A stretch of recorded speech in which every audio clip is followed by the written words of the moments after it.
Hi everyone, welcome back to my channel NRK family vlogs. అందరూ ఎలా ఉన్నారండి? బాగున్నారా? నేనైతే చాలా చాలా బాగున్నా. మీ అందరూ కూడా బాగుండాలని మనస్ఫూర్తిగా అయితే కోరుకుంటున్నాను. ఇంకా ఇక్కడ వచ్చేసి మార్నింగ్ అయితే పాలు అయితే పెట్టానమాట ఒక స్టవ్ మీద. ఇంకొక దాని మీద వచ్చేసి టిఫిన్లోకి చట్నీ అయితే ప్రిపేర్ చేసుకుంటున్నాను. సో మాకు డైలీ ఇక్కడ హైదరాబాద్లో ఉంటాం కదండి మేము. సో డైలీ నైట్ అయితే మాకు మిల్క్ అనేది వస్తాయన్నమాట. సో దాన్ని నేను నైటే కాగబెట్టను. సో ఎర్లీ మార్నింగ్ లేవగానే అయితే కాచేస్తానమాట. ఇంక ఇక్కడ చట్నీ కోసం అయితే పల్లీలు పచ్చిమిర్చి ఒకే దాంట్లో అయితే ఫస్ట్ కొంచెం సేపు అయితే వేయించుకుంటున్నాను. ఇవి కొంచెం వేగాక దీంట్లోకి చింతపండు అండ్ వెల్లుల్లిపాయలు కూడా కొంచెం సేపు అయితే జస్ట్ ఒక 30 సెకండ్స్ అలా అయితే ఇలా మూత పెట్టేసుకొని అయితే ఉంచుకుంటాను. సో అలా ఉంచుకుంటే ఏంటంటే అవి కూడా కొంచెం మగ్గినట్టు అయితే అయిపోతాయి. సో ఇంకా ఈజీగా మనం ఇవి చల్లారిపోయిన తర్వాత అయితే డైరెక్ట్గా మిక్సీ పట్టుకోవచ్చు. మిక్సీ పట్టే ముందు దీంట్లోకి టేస్ట్కి తగ్గట్టు సాల్ట్ అండ్ కొంచెం జీలకర్ర కూడా యాడ్ చేసుకోవచ్చు. సో జీలకర్ర యాడ్ చేస్తే ఏంటంటే మంచిగా అరుగుదల అవుతుందండి. సో జీలకర్ర కొంచెం ఎక్కువ యాడ్ చేసుకుంటే బాగుంటుందన్నమాట ఫ్లేవర్ కూడా. ఇంకా దోశపిండి అయితే ఇంకా మాకు ఈ రోజుకి నెక్స్ట్ డేకి వచ్చేటట్టు అయితే ఉంది. సో ఇంకా ఈరోజు మార్నింగ్ మాది బ్రేక్ఫాస్ట్ దోశ అనమాట. సో చట్నీ కూడా మిక్సీ పట్టేసి ఇక్కడ దోశలు వేసేస్తున్నాను నేను. సో ఫస్ట్ ఏంటంటే మనకి ఒకసారి పెనం మీద ఫస్ట్ దోశ అస్సలు రాదు కదండి. అందుకే ఫస్ట్ది కొంచెం చిన్నగా అయితే వేసాను. అంటే ఒక్కొక్కసారి అతుకుపోతాయి కదా, అందుకే కొంచెం చిన్నగా అయితే వేసుకున్నాను. సో బాగానే వచ్చాయి. సో తర్వాత మళ్ళీ నార్మల్గా కొంచెం పెద్ద దోశలు అయితే వేసుకున్నాను. ఇంకా నాకు మా వారికి అయితే 3 అయితే వేసుకొని ఇంకా మా టిఫిన్ అయితే కంప్లీట్ చేసుకుంటున్నాము. పాప అయితే లేచే ఉందండి. ఇంకా మా వారికి అయితే అప్పచెప్పేశాను అనమాట. సో తన దగ్గర ఆడుకుంటుంది. ఇంకా ఆ లోపే నేను ఈ టిఫిన్ ఇవన్నీ ప్రిపరేషన్స్ అయితే చేసేసుకుంటున్నాను. ఇంకా నేను మా వారే ఉంటే ఏంటంటే నాకు అంతగా పని ఉంటే ఉండదండి.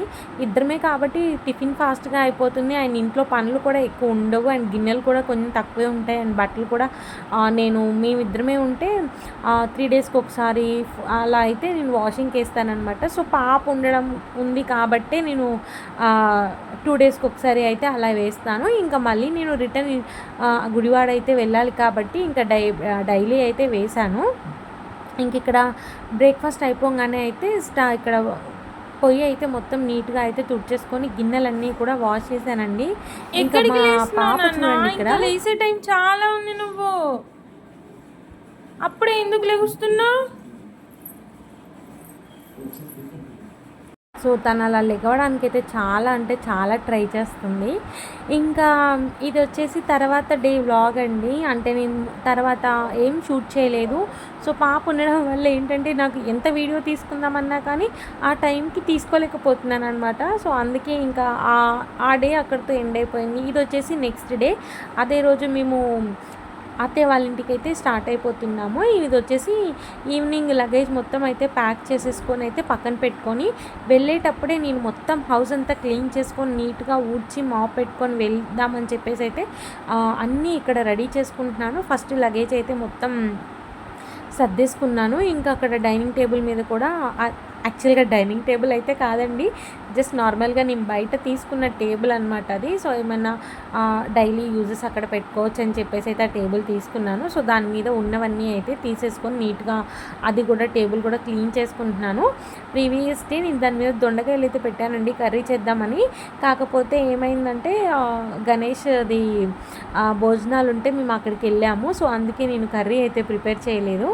ఇంకా అలా మొత్తం అయితే ఇల్లంతా క్లీన్ చేసుకొని మార్నింగ్ పిండిన బట్టలు ఉన్నాయి కదా, సో ఇంకా అవన్నీ కూడా మడత పెట్టేసుకుంటున్నాను. అండ్ అలాగే కింద మ్యాట్స్ ఉంటాయి కదండి, డోర్ మ్యాట్స్ అవన్నీ కూడా పిండేసి అయితే నేను కింద కబోర్డ్లో అయితే పెట్టేసుకున్నాను. నా దగ్గర 2 పెయిర్స్ ఉంటాయి.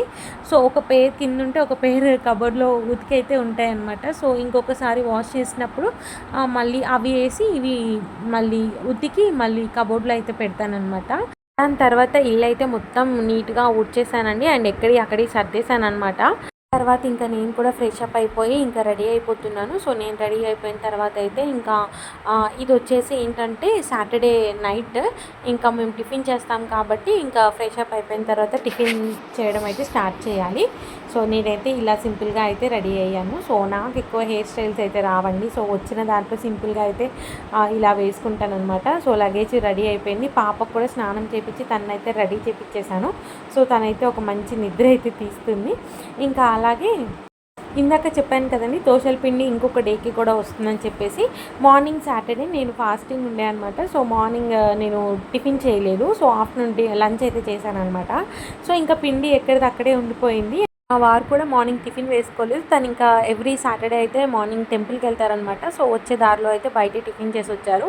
ఇంకా దోశల పిండి ఏంటంటే మాకు ఇప్పుడు సేవ్ అయిందనమాట. సో నైట్ సాటర్డే కాబట్టి టిఫిన్ చేస్తాం కాబట్టి ఇంకా నైట్ కూడా అవే దోశలు అయితే వేసుకొని అయితే తిన్నాము. ఇంకేంటంటే మార్నింగ్ కూడా మేము ప్రీవియస్ డే కూడా ప్లెయిన్ దోశ తిన్నాం కదా. సో అందుకే ఇక్కడ ఆనియన్ దోశ వేద్దామని చెప్పేసి ఆనియన్ కట్ చేసుకొని అయితే ఆనియన్ దోశ అయితే వేసుకుంటున్నాను. మా వారికి ఏంటంటే దోశ మీద ఆనియన్స్ వేయడం అంటే ఇష్టం ఉండదండి. సో దోశలు ప్లెయిన్ దోశ వేసుకున్న తర్వాత పక్కన సైడ్కి అయితే ఆనియన్స్ పెట్టి ఇవ్వాలన్నమాట తనకి. సో ఇంకా తనకైతే అలా పెట్టించేసి నేనైతే ఆనియన్ దోశ అయితే వేసుకుంటున్నాను ఇలాగా. సో ఒకవైపే కాల్ చేసుకుంటానని ఇంకొక సైడ్ అయితే కాల్చుకొని సో ఒక సైడు ఫోల్డ్ చేసి ఒక కొన్ని సెకండ్స్ అయితే ఉంచుతానమాట. అటు ఇటు కొంచెం ఎర్రగా కాలేదాకా. ఇంకా మా పాప అయితే లేచింది. ఫస్ట్ మా వారికి అయితే టిఫిన్ పెట్టించేసాను. తనైతే టిఫిన్ చేసేస్తున్నారు. ఇంకా తర్వాత నేను కూడా 2 దోశలు అయితే పెట్టేసుకొని కొంచెం చట్నీ అయితే వేసుకొని చక్కగా మా నైట్ ఈ టిఫిన్ అయితే కంప్లీట్ చేసుకున్నాము. అయిపోయిన తర్వాత అవి కూడా అన్నీ వాష్ చేసి అయితే ఇంకా క్యాబ్ అయితే బుక్ చేసుకున్నాం అనమాట. ఇంకా వినాయకుళ్ళు అయితే నిమజ్జనం చేస్తున్నారు కదండి. సో అందుకే మేము ఇంకా 1.5 అవర్ ముందే అయితే స్టార్ట్ అయిపోయాము. ఇంకా క్యాబ్ అయితే వచ్చేసింది. క్యాబ్ అయితే బుక్ చేసుకున్నాము. ఇంకా పాప అయితే మంచిగా అటు ఇటు అయితే చూస్తుందండి. కొంతమంది పిల్లలు ఏంటంటే బయటికి తీసుకొస్తే ఆ జర్నీకి ఆ గాలికి ఏంటంటే నిద్రపోతారు. మా పాప అయితే అస్సలు నిద్రపోలేదు. సిగ్నల్స్ పడ్డ చోటల్లా బయట వాళ్ళతో చూసి నవ్వుకుంటూ అయితే ఉంది. చూడండి ఎలా ఆడుకుంటుందో అసలుకి.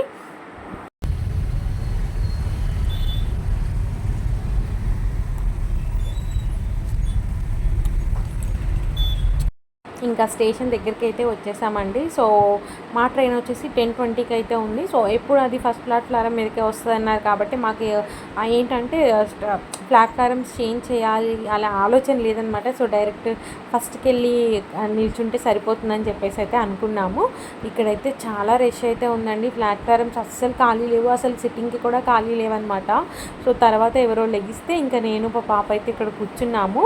సో ఫస్ట్కి వస్తుందనే ధైర్యంతో అయితే ఫస్ట్ ప్లాట్ఫారం మీదనే ఉన్నాము. తర్వాత ఏమైంది అని అంటే నెక్స్ట్ సెకండ్కి అయితే అనౌన్స్మెంట్ చేశారనమాట. సో మళ్ళీ లగేజ్ అంతా తీసుకొని అయితే మళ్ళీ సెకండ్ ప్లాట్ఫారంకి అయితే వెళ్ళిపోయి అక్కడ వెయిట్ చేసాము. ఒక 10 మినిట్స్ 15 మినిట్స్ డిఫరెన్స్ అయితే ట్రైన్ అయితే వచ్చేసి ఇంకా మా జర్నీ అయితే స్టార్ట్ అయిపోయి మేము గుడివాడ అయితే రీచ్ అయిపోయామండి. ఇక్కడైతే చూస్తున్నారు కదా కాలువ. సో నా ప్రీవియస్ వ్లాగ్లో నేను చూపించాను, చాలా ఫ్లో ఉండే వాటర్ ఫ్లో. ఇప్పుడైతే అస్సలు లేవు వాటర్.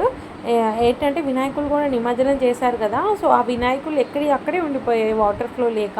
ఇంకా ఏంటంటే ఆటో దిగేసి మేము వచ్చామండి. సో ఇక్కడ నుంచి అయితే బై వాక్ అయితే ఇంటికి వెళ్తున్నాము. నేను లగేజ్ మోస్తున్నాను. మా వారైతే మా పాపను ఎత్తుకొని అయితే నడుస్తున్నారు. ఇంకా అలా ఫైనల్గా మా అత్తయ్య వాళ్ళ ఇంటికి అయితే వచ్చేసామండి.